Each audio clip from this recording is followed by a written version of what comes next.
This is Geek News Central. My name is Todd Cochran, and the stories that leads today's show are as follows.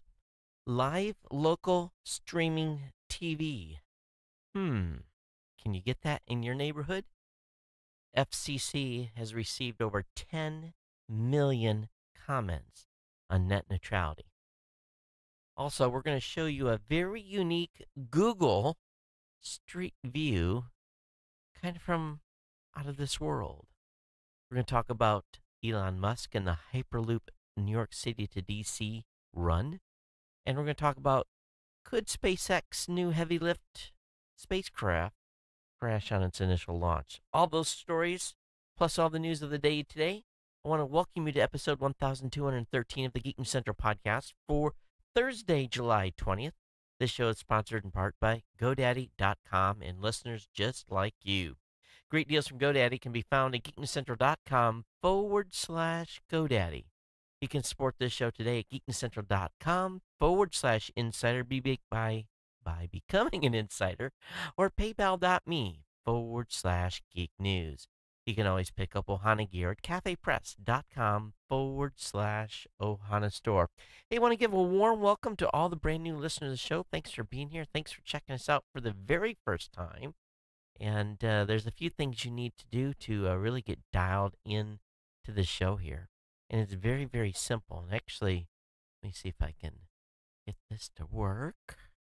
Is this doing what it's supposed to do? Yes, it is. You basically visit geeknewscentral.com, and when you're over on the website, there's on the right-hand column of the website, there's a place to subscribe to the show, and that'll get you connected so that you don't miss a single episode. We want you to get signed up for the newsletter as well. The newsletter contains all the links, all the articles that I'm going to talk about tonight, so you have something to reference. So for you new listeners out there, did you hear that? I almost said losers. That's horrible. I almost said it, though. In 1,213 episodes, I don't think I've ever had that almost come out of my lips. That's horrible. Oh my God. I caught myself like a microsecond beforehand thinking, what is your lips about to pronounce? Oh my gosh. Well, anyway, you new listeners who are winners, thank you for being here. And again, get over and visit the website. Those of you that are longtime winners and listeners of the show, please email me geeknews@gmail.com on any of your comments today. This should get a few comments. And of course, we want you to follow on Twitter at Geek News. Join our Slack channel by sending me an email and say, I want to join the Slack channel. We're missing a bunch of you over there, so please consider joining the Slack channel.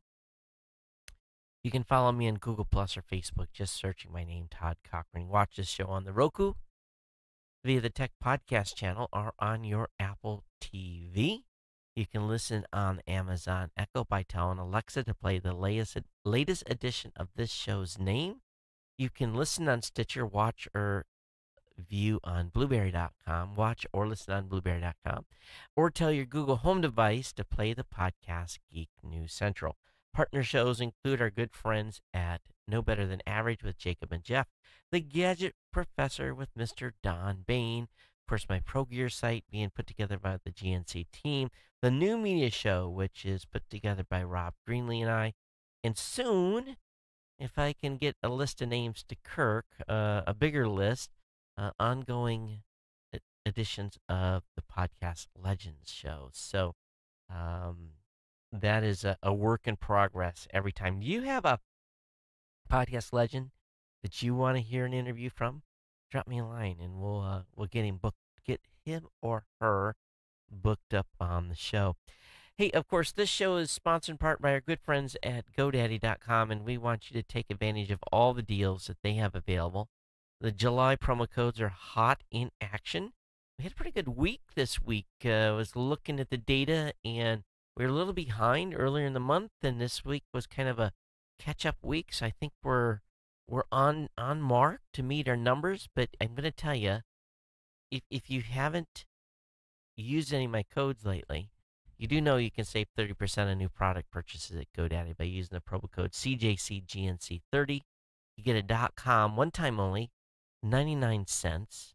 99cents.com by using the code CJCGNC99. Of course, there's a dollar a month economy hosting with a free domain. That's for the first 12 months. $12 for economy hosting includes a free domain. You get a dollar a month managed WordPress hosting again for the first year, $12. And that also includes a free domain. Those two codes are CJCGNC1HS and CJCGNCWP1. Don't forget about for you business owners, the 1 month free trial of GoDaddy Website Builder. Your choice of personal, business, or business plus plans. CJCGNC free is the code. And of course, all those again are available over at geeknewscentral.com. And it's geeknewscentral.com/GoDaddy is the place to go to grab a deal. And want to continue to thank our sponsor. 12 years continuous sponsorship here of the show at Geek News Central.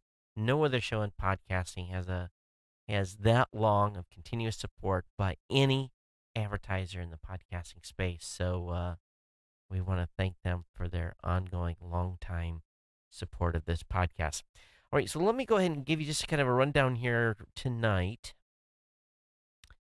This has been a week of interviews. I've done a bunch of interviews off schedule. I normally only do interviews on Saturdays, but I've had so many requests, and people say, well, we don't do interviews on Saturdays. So I've opened my schedule up every morning this week, except for this morning, to do interviews. And so that's been kind of fun. But talking with clients all week, bringing on a lot of pro customers. We got a lot of SoundCloud folks that are escaping SoundCloud right now that are migrating. So we've been busy doing that. The support team has been very, very busy. Phone's been ringing off the hook. Just, huge influx. It's been an interesting July. July's normally kind of like a steady as she goes. But for the first maybe 15 days of July, it was just like a record influx of brand new podcasters. And then we started seeing this huge onslaught of SoundCloud users that were making the escape. So it's been a big big week or so, and so we've been very, very busy. One thing I didn't do tonight, and this is the first time I think I have forgotten this in years, is in the studio I left the side windows closed. So I would imagine by the end of the show, it's going to get a little bit toasty in here. So, yeah, a bunch of firsts tonight. Well, anyway, some things I've been experimenting with, and they've been finding huge success. I've been doing some Facebook advertising in two places, on the Blueberry page on Facebook, and also some stuff I've got going on in social media. And there was a video that I posted Monday, and it was nothing to do with podcasting whatsoever. It had stuff to do in relation to what was going on in my hometown. And I did a small boost to that post. That garnered 8,300 video views, and I was pretty surprised, to be quite honest with you, that it garnered that much. But it was very targeted, a 50-mile radius from the area I wanted people to kind of be watching it, and it just got a huge reaction. Now on the Blueberry side, we've been doing a little bit of advertising, and it's basically, they call them boosted post, and it's basically advertising your post. And I've been using some targeting with that, and seeing mixed results. Not fantastic, but not bad either. So it's been kind of interesting watching this. I'm tracking the completions, how many comes through for sales, and all that stuff. And the jury's still out, but I like to be able to control the message and what we uh, basically advertise within Facebook. And so many people are spending so much time on it. It seems to working very well. So, or working decently. But I've been working on this with a lot of social social media tools. Um, we track our competition with some tracking services. We use Hootsuite to do team social tweeting and stuff. So I'm just kind of curious, what kind of tools are you folks using? What kind of tools are your companies using? My tool that I use right now for basically tracking competition and watching out for discussions about our company and our products is a company called Mention.com.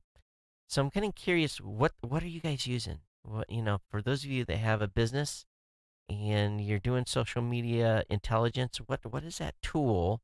What one are you using? And to be honest with you, some of the things can be whoa. I mean, it's way beyond our budget, and so I'm surprised. Some big companies are spending, well, maybe not even big companies, but some of these tools can cost $1,000, $2,000 a month subscription wise.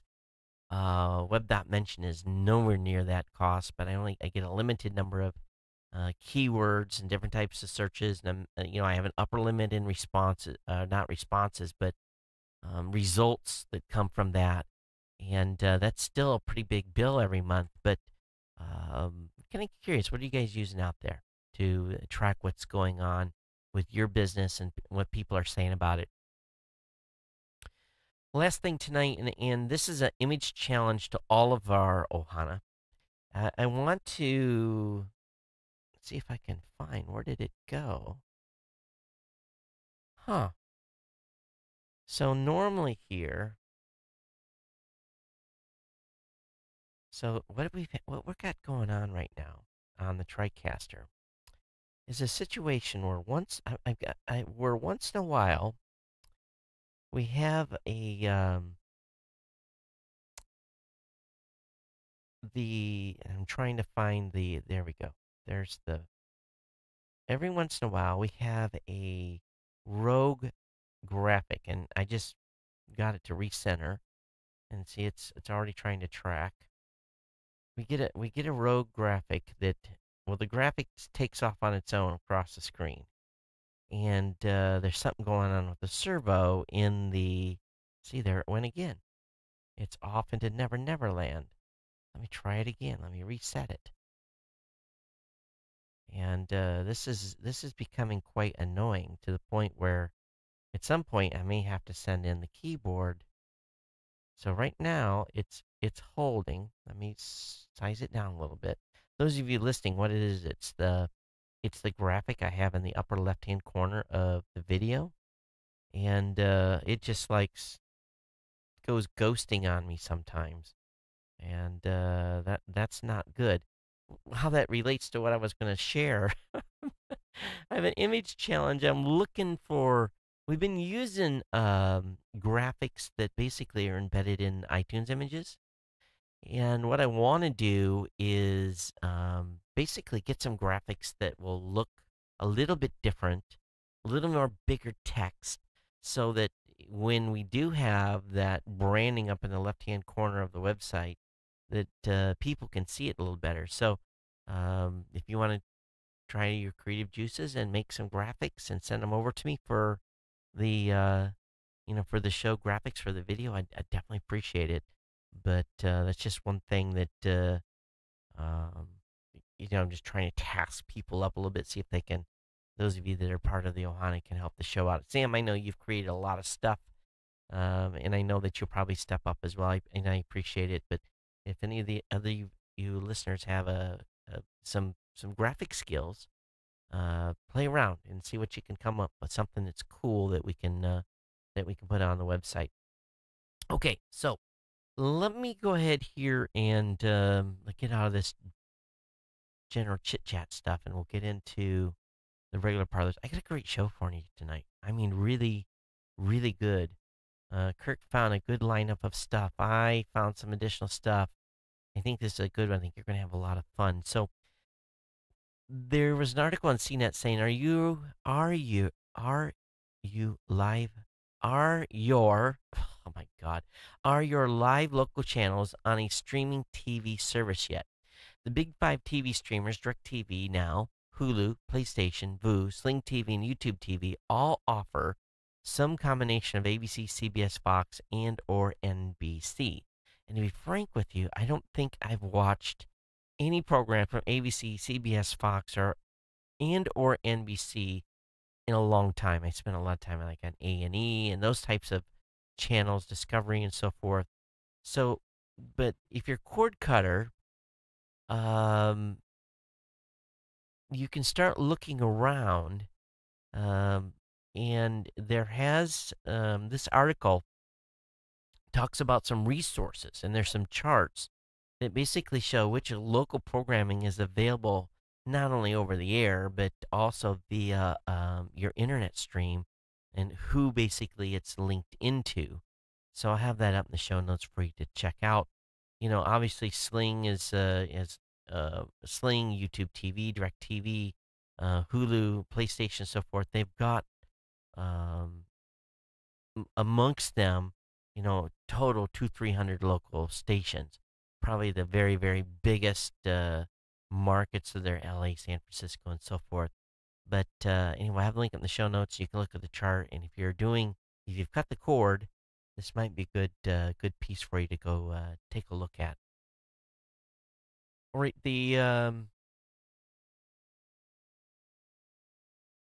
so Josh is saying, what is the Academy of Podcast Award for that's in the background? I was inducted into the Podcast Hall of Fame in 2015. I was one of the first 5 inductees into the Hall of Fame. In 2016, I think they inducted 6, or maybe it was only 5. You can basically search for Podcast Hall of Fame. You'll be able to go look at the website and see who has been inducted. There'll be another of 4 or 5, I think, has been announced that they're going to induct this year in August. Yeah, I was quite honored to have been inducted into the Podcast Hall of Fame. If you're new to the show and don't know the history of the podcast, I was probably one of the original 50, maybe first 100 podcasters, and very, very, very, very few podcasters that started back in 2004 are still here. And then, of course, all my association with everything in the podcasting space with Raw Voice and Blueberry and everything that we've done, I guess added up enough to they thought I was worthy of it. But we definitely appreciate. Thanks for asking, Josh. I do appreciate it. Um, so moving on to the next topic here, there is a report out that more than 10 million comments have been filed at the FCC, and of course, on their proposal to roll back net neutrality regulations. This is more than twice as many as comments that were filed 2 years ago when the FCC was considering the current rules. The Republican FCC introduced a proposal in May to roll back the 2015 rules, and the first public comment period on the proposal ended on Monday. So a rebuttal period is underway now to allow additional comments until August 16th. So roughly 2 million of those comments were filed last week when thousands of activists, individual and tech companies participated in an online protest to educate people about the benefits of net neutrality, according to the Fight for the Future, which my company, Blueberry.com, participated in. So awesome. 10 million comments. Is it going to make a difference? Is the FCC going to listen? I'd be honest with you, I don't think they will. I think they're going to do what they're going to do regardless of the public comments, but at least people are on record being able to say, hey, we've got issue, for or against. So I'd like to see the ratio. What is the ratio of for and against that have been submitted? That would be kind of cool to see. Google Street Views, I used it a lot, being that I'm traveling a lot. If I'm going to a new place and I have no idea where I'm going, I'll definitely use Google Street View to, type in get it up on my iPad and type in the address that I'm driving to, and and I use this often in big cities because what will happen is I'll roll into a big city, I'll have an address that I need to get to, and if I'm not in an Uber and I'm in a rental car, usually finding the address is a piece of cake, but finding parking is not as often as straightforward. Sure, you can get in the area and you can look around, but I'm kind of like a worrywart to a certain extent, so I'll kind of drive the Google Street View around the block until, or find a garage, or find a place to park, or look if there's going to be ample street parking, or maybe the building I'm going into has its own parking. So I often use Google Street View to find parking, which is weird, or get kind of get my mindset on where I'm going to try. So I've been using Google Street View for really as long as it's been out, and sometimes it's fun to go look at places you used to live, and there's all kinds of cool stuff you can do with Google Street View. Well, Google Street View has taken you aboard the International Space Station. I'm not kidding you. So, in case you want a preview of the neighborhood before you make the long trip up there, they've done a pretty cool deal here. They have basically shot the entire inside of the International Space Station, and you can walk yourself through, and it's a fascinating, absolutely fascinating look of the International Space Station because, a picture is oftentimes they don't get the whole deal, and you can now just like move yourself slowly, around the International Space Station. You can look up, you can look down, you can go down a hallway, see what's down here. This is cool. And I guarantee you're going to geek out. And Google included info nodes for the curious to learn more about the station, technical machinery, and points of interest. There happens to be a SpaceX Dragon capsule docked to the ISS during the shoot, so you can spot that as well. It's a little wonky in three-dimensional navigation, but it's still fascinating, and it's an accessible tour of a place where most of us have contributed taxpayer dollars to, number one, maintain it, put it up there, support it. So it's awesome. It really is. And this is the you know link of the day almost. And so anyway, I'll have the link up in the show notes, of course. But following that right along, big news. Elon Musk today said that he has approval to build a New York City to DC Hyperloop. He claims it'll get you there in 29 minutes. So the Boring Company, Boring, Boring Company has certainly been a source of amusement, but the billionaire's visionary has tweeted that he's reserved verbal agreement to build a New York, Philadelphia, Baltimore, DC Hyperloop, which will get you from New York, again, to Washington, D.C. in 29 minutes. So it currently takes about 2.5 hours to get there between Amtrak's Acela Express. The company is currently working on tunnels aimed at relieving congestion in LA. So Musk tweeted that the New York DC Hyperloop would be constructed in parallel with city center to city center, including up to a dozen entry-exit points per city, followed by Los Angeles, San Francisco loop. He also envisages a Dallas, Houston, San Antonio, Austin Hyperloop. That would be awesome because oftentimes, if I'm in Dallas and I want to go down to Austin, it's decide if I'm going to drive or fly. If there was ever a Hyperloop, man, it's big time dream here. I don't know what it's going. Obviously, we have no idea what it's going to cost. But we're not sure who's going to work with Musk and the Boring Company on these. It's going to be very, very expensive. This is going to take a lot of money. And some of it's staffed by the company staffed by SpaceX workers and a lot of Elon's friends. So this is cool, really, really cool. And you have to just give this guy credit because he admits in a interview he recently did that says that SpaceX's big new rocket may just crash on its first flight. Now this is pretty bold when he says that the Falcon Heavy rocket, which may fly September, October, we don't really have a date yet. And really, what it is, it's you take a Falcon 9, and then you put two more Falcon 9 main bodies on it, and that is what basically 27 motors and whatever's on top to get you to orbit.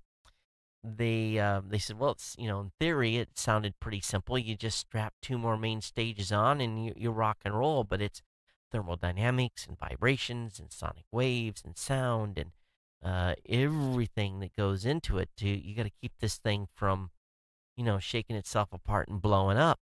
So they've had to go back and for the heavy lift vehicle, they've had to re-engineer the main body of the spacecraft of the rocket to beef it up so that it can handle these stresses. So he says there's a lot you can do on the computer, and you can do a lot of testing and everything else. But he says when we fire this bad boy off, he says the pucker factor is going to be, you know, 10 to the square root of, it's going to be, yeah, a lot of pucker factor. So, but might make for an interesting launch to go see if you're in and around Cape Canaveral. It's going to be a fun one to watch live, that's for sure. NASA has started a Kickstarter campaign. Space Center Houston has launched a crowdfunding campaign to continue to expand the restoration of NASA's Apollo-era historic mission control to its 1969 state. And this is exciting because it's such a big part of our history. It's a big part of our space history, going to the moon and everything. So if they can restore this, and then it basically becomes a tourist attraction. So I'm really excited to see this Kickstarter. They're trying to raise $250,000, and they say this is going to help preserve a vital part of the country's history. It's a national historic landmark. NASA's Apollo Air Mission Control is comprised of 5 areas on the 3rd floor of the Christopher C. Kraft Jr. Mission Control Center at the Johnson Space Center. Of course, the most iconic of these areas, the Michigan Operations Control Room, or MOCR, is already the focus of a $3.1 million restoration effort underwritten by the city of Webster, Texas. Webster, Texas is smart because they know people are going to come and see this. So anyway, for the Kickstarter, the Webster Challenge will contribute $1 for dollar up to $400,000. So this is pretty cool. So I think this is be a worthy Kickstarter to throw $10 at, and be part of history to try to continue to preserve and maintain mission control. We talked about the lunar sample bag that went through a whole bunch of legal minutia over the past 2 or 3 years. Well, the owner, who bought it for $900 in a federal marshal sale, basically from someone that had his stuff seized because of tax issues, I believe. The Apollo 11 moon rock bag, and this is what's interesting about this is when Neil Armstrong came down the lunar lander, he was basically told, after you step off, say your speech, we want you to very quickly grab some rocks, grab some dirt, and put this real quickly into this lunar sample bag, so that if we have to abort the mission and get you guys out of there immediately, at least we're going to have some samples from the moon. Well, it turns out they were able to bring back 47 pounds of rocks and dirt from the moon. They were able to have a lot. But this particular pouch has some pretty cool history in it because this was basically the first collection of lunar surface material. Well, it's sold at Sotheby's today for $1.8 million. So congratulations to the lady that did the investment, 1.8 million. I think that's a pretty good return, and you just never know what you're going to pick up at a government sale. All right, so on August 21st, and actually that date is the date that I'm going to let me double check the calendar here. Yeah, August 21st is actually I leave in the evening, so I'm going to miss it. So on August 21st, there is going to be a total solar eclipse. And you're basically, if you're in Oregon, Idaho, Wyoming, Nebraska, Missouri, Kentucky, parts of Tennessee, South Carolina, you're going to be right in the sweet spot to be able to see the full solar eclipse. And so, what they're going to do is they're pretty excited about this, and they're going to be creating space.com is going to be creating a website where they're going to have a whole bunch of locations along the line of the solar eclipse that's going to live stream it as it goes across the United States. Pretty awesome, yeah? It's going to be cool. So they're gonna if you're not in the dark out zone, they're gonna have a whole bunch of places where you're gonna be able to see it live. So most of us, or many of you, have probably already seen a total solar eclipse. But if you've got kids that have never seen one before, this is a great opportunity, and most of them will be out of school. It's summer, the weather's beautiful, so hopefully you'll be able to check it out.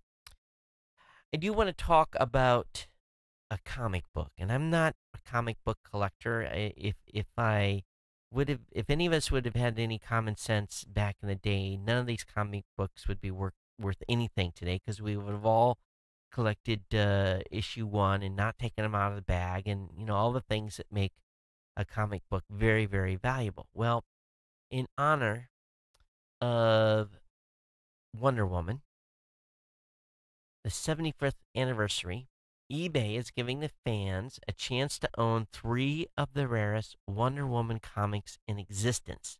These 3 comic books include Wonder Woman's initial appearance, her cover art debut, and her first full-length comic book. Wonder Woman first appeared in All-Star Comics number 8 in December 1941, and then had her cover debut on Sensation Comics number 1 in January 1942. No one knew that these 3 uncirculated, actually, Wonder Woman number 1, Sensational Comic number, and All-Star Comic number 8 are being auctioned separately on August 13th. But anyway, all 3 books are the highest graded copy ever found. More perfect examples do not exist on Earth or among the stars. So, ladies, if you are looking for an investment, get your checkbooks out. You're probably going to have to dig pretty deep because the person that sold these before sold the Superman Action Comics number 1 on eBay in 2014 for $3.2 million. So, one thing you will feel good about if you do pick this comic book up is a portion of the sale will go to Trafficking Hope, a nonprofit dedicated to preventing human trafficking. So those of you that are comic book aficionados, definitely check this out. There's a company that is putting together a smart harness that can help stroke victims learn to walk again. The 30 patients who used it showed dramatic improvement. People recovering from spinal cord injuries and strokes often struggle under the weight of gravity. Recovering gait or irregular walking rhythm can be a real challenge, so a group of scientists may have just made it a little easier. They discovered that a smart walking harness brought immediate and dramatic improvements to patients struggling with mobility. The main problem lies with the way our brains are wired, the team said. Our bodies learn to walk a certain way. After a neurological disorder or an injury, the body needs to be taught to walk a different way. I kind of had to do that a little bit for my for my injury. That rewiring and a loss of muscle mass that results from being immobile after injury or stroke is very difficult. So they suspended a robotic harness from the ceiling that was equipped with smart programming. and it constantly adjusted the support and force to the body's trunk depending on what the patient needed. And patients unable to walk without assistance were able to walk naturally with the harness and transitioned quicker to being able to walk on their own or with the minor assistance. So they're getting smarter on some of this stuff, folks. All right, I need all of you to help me here because there's a very important day coming. On September 29th, for $80, we're going to be able to buy the 1991 Super Nintendo in a mini size. Now, remember, last time I didn't get the box, the previous box from Nintendo. So they're $80. Now, if you guys help me remember, I'm going to buy a few. Well, I'm going to buy more than a few. And we're going to give one away to the audience. I'm going to keep one, and then I'm going to keep a couple to pay. We're going to keep them from 6 months, and when they quit selling them again, the price will go up, and we'll put them on eBay, and we'll sell them, or maybe we'll make them available to the audience members to buy. But you have to help me remember, September 29th, they go on sale. I think they're going to be hard to get. So it's going to be ugly because the other ones were near impossible last time to get. So we're going to keep watching this and tracking it. Okay. Get a free Geek Fuel subscription box. Yes. Would you like some cool geek gifts? Well, I've got a link for you. I've seen that article from a CNET Deals page.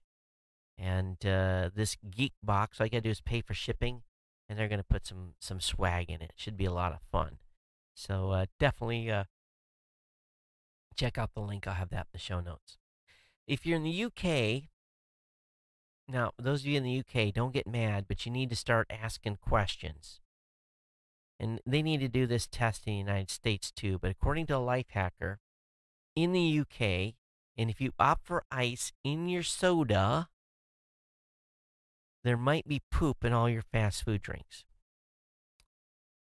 CNBC reports investigations from BBC Watchdog series tested, so at least it was BBC that did the testing, tested 10 samples each from the ice at UK chains at McDonald's, Burger King, and at KFC and found traces of fecal coliform at all three with significant levels at Burger King and KFC locations.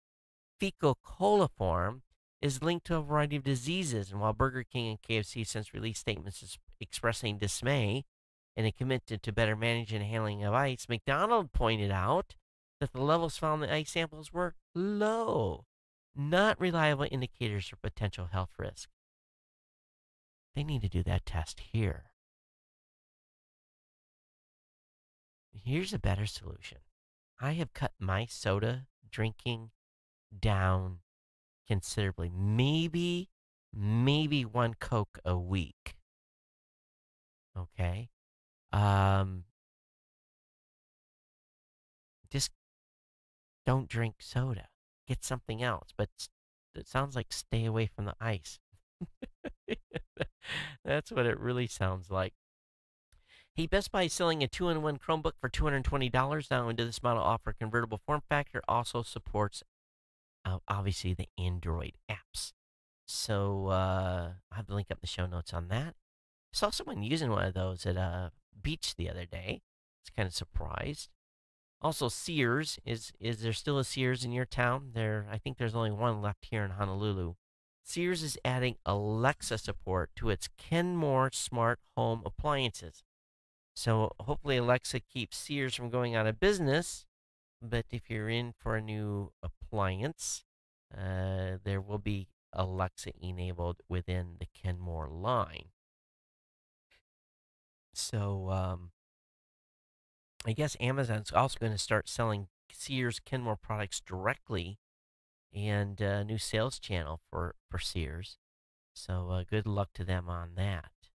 And they got a little bit of catching up to do, that's for sure. There's a new iOS 10.3.3 update. It fixes critical Wi-Fi security bug. So this is largely for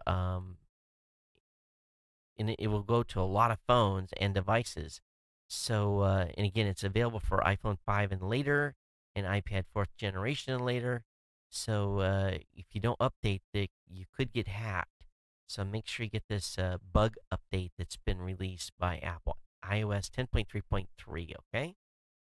Also, The Verge is reporting Netflix speeds on Verizon Wireless appear to be capped for some customers. And my sister has a she oh my gosh.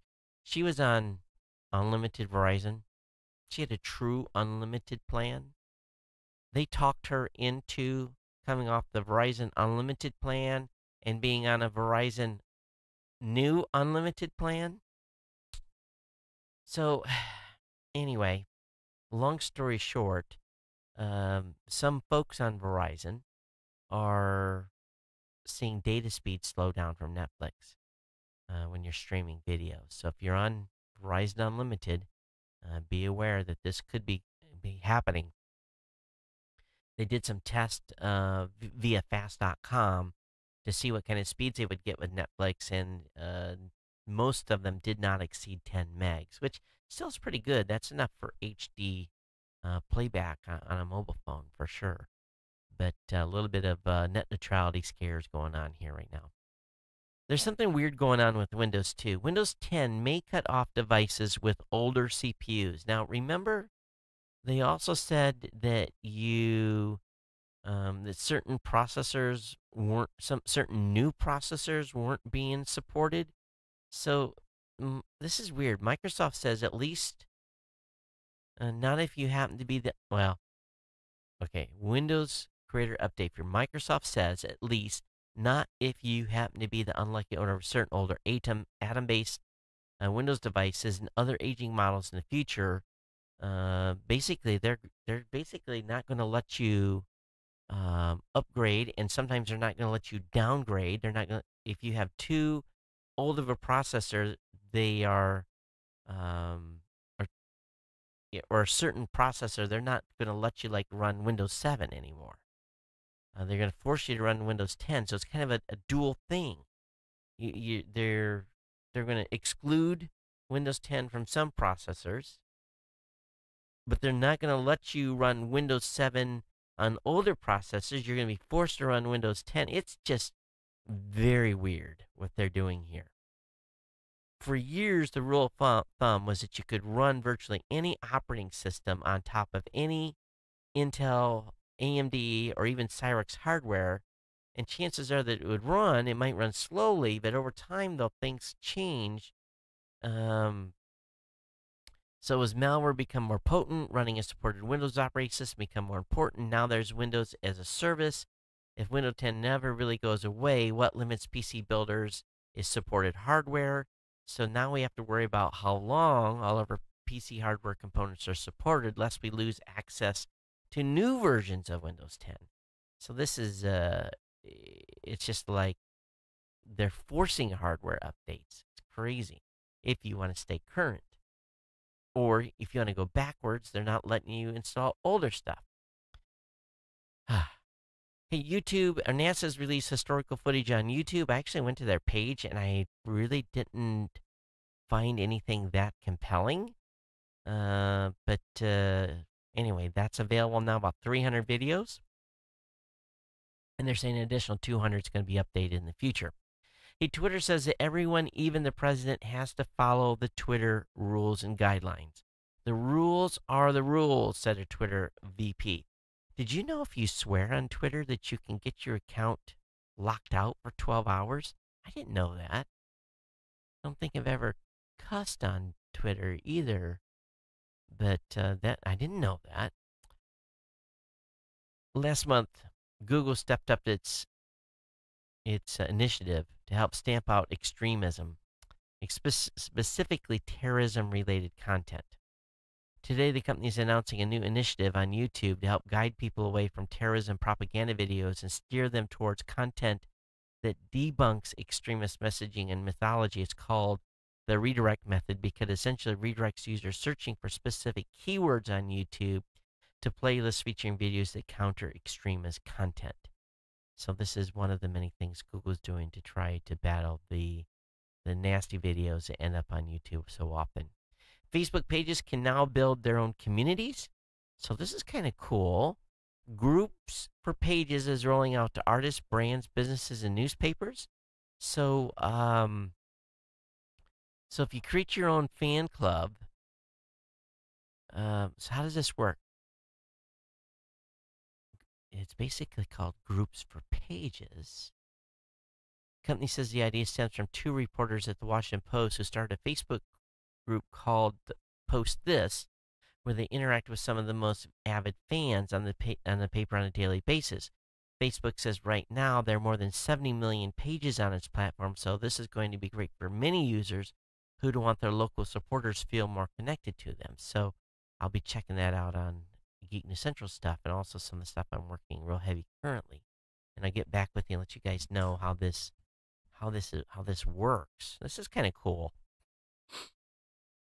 All right, IBM artificial intelligence can predict schizophrenia by looking at the brain's blood flow, and it does so with 74% accuracy. Oh my God, schizophrenia is not a particular common mental health disorder in America, affecting just 1.2% of the population, around 3.2 million people. It's still a lot, but the effects can be really, really horrible.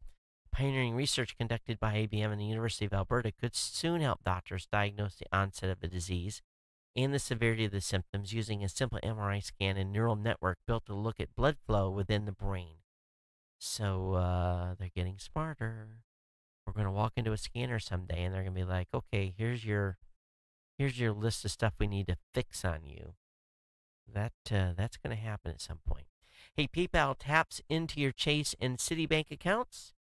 You can still accrue bank card reward points when you go through PayPal, but this is kind of cool. So you can pay by PayPal, but it actually uses your credit card to make the payment, and you still collect miles. So those of you using PayPal a lot, that's good news for you. Samsung hosting Unpacked event for Galaxy Note 8 will happen on August 23rd. So those of you that are Galaxy Note fans, Galaxy Note 8 sounds to be ready for deployment on the 23rd of August, which is that's just a few days away. Oh, that's a month away. We're in July. Duh. All right. Also, Engadget's got the Wirecutter best deals, Google Home and Philips Hue bundles. So some light bulbs, some cameras, some headsets. Need an air conditioner? There's some discounts here. So a couple of articles with discounts. I have those linked up for you in the show notes. Maybe something that you're interested in. Hey, Alexa's going to help Android users shop in the Amazon app. There's going to be an update here. Of course, iPhone users have been enjoying Amazon's Alexa digital assistant within the retailer's main shopping app for some time. Now, Android owners can finally ask Alexa about packaging, shipping, to watch a show on Netflix, or even to pay their American Express bill from the Amazon shopping app on their Google-powered handsets. So it's going to start rolling out, and you'll get access. I still haven't used Alexa on my iPhone. This is kind of a funny article. U.S. Homeland Security boss has snazzy new laptop bomb scanning technology, but he admitted during a conference he doesn't know what it's called. Or maybe he just didn't want to tell him what it's called. And they're trying to keep it under wraps. But this new screening technology is going into places like Saudi Arabia, some of these countries that were on these ban lists for laptops, and basically be able to scan the laptop and detect explosive and so forth. Okay. Apple CarPlay now supports Google Play Music. Now, this sounds weird. For some reason, you're an iOS and CarPlay user that also manages your music with the Google Play Music. You're in luck now. Google's music service is now compatible with Apple's in-car system, which means you can control things from the safety of your car display rather than fiddle with your your phone on the road. CarPlay already works with Apple Music, Amazon Music, Spotify, so it made sense that Google would want to get its own services into rotation. The Google Play Music for CarPlay has four main sections. So if you've got that in your vehicle or you have an aftermarket CarPlay receiver, definitely check this new feature out. Intel is accusing Qualcomm of trying to kill mobile chip competition. Intel's weighed in around the fray surrounding the Apple Quantum patent spat by accusing the world's biggest maker of mobile phone chips of trying to use the courts to snuff out competition. The chip giant made the allegation late Thursday in a public statement to U.S. International Trade Commission. The commission requested the statement as part of its investigation into Qualcomm's accusation that Apple's iPhones infringed six Qualcomm's mobile patents. So Intel's statement is really the latest salvo in Qualcomm's battle with Apple. The two companies have been fighting over patents since January. So let's see where this goes. But Intel had nothing positive to say. Not surprising. Hey, YouTube TV expands availability to 10 new cities in the United States. So if you're in Dallas, Fort Worth, Washington, D.C., Houston, Atlanta, Phoenix, Detroit, Minneapolis, St. Paul, Miami, Fort Lauderdale, Orlando, Daytona Beach, Melbourne, or Charlotte, you might be interested to know that YouTube TV is now available in your area. And with more cities coming, all right? Cool video on CNET, and it's basically the Hubble is looking at Mars, and it sees one of the moons fly into the picture. And some intern, I think, made this YouTube video. It's pretty quirky, but someone was just trying to have a little bit of sense of humor. I wouldn't normally cover this because we've seen lots of pictures of the moons of Mars. But the video is done in such a way in a minute 40 seconds, you kind of are left thinking, what 15-year-old did they have working on this? Got some more links about some more NASA Apollo 11 moonwalk moments for you from space.com. Also, over on the Register, they're reporting that Microsoft, even though they're having a banner year, sales are up 109%, they only paid 8% tax. How do they do that? How does is it all offshore money? For the first 3 months, June 30th, Microsoft net income rose 109% and earnings per share of 112%. All of its divisions, with the exception of the traditional personal computer arm, recorded at least double-digit growth. And, only paid 8% tax. Netflix has dropped the full trailer for David Ayer's Bright. It's a cool trailer. This is a big budget flick. It's starring William Smith and Joel Edgerton as the cops in a world where magic is real. And this is really cool what they've done here. And there's an album coming too, Bright, the album, plus this movie coming in December. Netflix is doing like 40 full-length feature films this year. So you definitely want to check this preview out. Also, MGM is bringing Stargate back. Stargate is coming back as a digital-only prequel. The Stargate Origins will launch in 2017 on MGM's new digital platform. So I don't know how much they're going to charge for this. So I guess this is going to be a series, a prequel, how it all got started. So we'll see where this leads. And all these video services, we're not going to be able to pay for them all. Now, right now, my niece is in Europe with my sister. They're on this like mega tour, and they're getting to see all kinds of stuff. But it's a Harry Potter themed tour, and I don't know how much she spent. I think she spent a fair amount of the money she saved over working 2 or 3 years to do this tour. My niece and this is the niece that was in the car accident with my dad. She's a huge, huge Harry Potter fan. And so my sister and her are going around there. I think they're in Scotland right now. But For $2,185, you too can travel Game of Thrones Seven Kingdoms, including one lovely cave.